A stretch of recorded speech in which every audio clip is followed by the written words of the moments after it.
علاش هو صاري انزال دبلوماسي كبير في الجزائر؟ راكم شفتوا البارح نائب وزير الخارجيه افريكوم كذا الدنيا مدنيه، راكم شفتوا صح؟ اي نشوفوا صحيفه لوموند الفرنسيه واش قالت على هذا الانزال الدبلوماسي، واش خصهم اي نشوفوا صح. صحيفه لوموند قالت لك تعثر السلطه العسكريه في مالي اعاد الجزائر الى الواجهه كوسيط اقليمي في منطقه الساحل. يعني دوكا الجزائر هي الصح في منطقه الساحل، لازم هي اللي تحل المشاكل صح. لوموند قلت لك الهجمات الجماعات الجهاديه في شمال مالي غيرت ميزان القوه واجبرت الجيش المالي على التراجع في وضع الدفاعي. مصدر غربي اكد دور الجزائر في تامين اجلاء عناصر فاغنر مستفيده من علاقتها الوثيقه مع التوارق.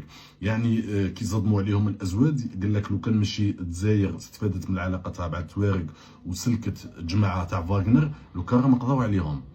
مليح، هذه سمعناها جديده من عند لو موند برك. المهم قلت لك ثاني تدهور العلاقات ما بين الجزائر ومالي في لافين تاع 2023 قطع الاتصالات بسبب الخلاف حول الحوار مع جماعه ازواد. يعني الجزائر كانت تقول لهم امشوا بالحل السياسي، مي هما ما حبوش، ما خذوش غير الجزائر، ثم الجزائر قطعت العلاقات و علاش؟ قلت لك خاطر مالي تجاهلت الحلول السياسيه اللي احنا الجزائر رانا ندعو ليها. قال لك سما كي تجاهلوا الحلول السياسيه اللي دعت ليها الجزائر، قال لك مالا الجزائر قالت لهم هيا مالا تاخذوا وسلكوا ريسانكم مع الازواد. هذه هي، هذا مكان زويوي.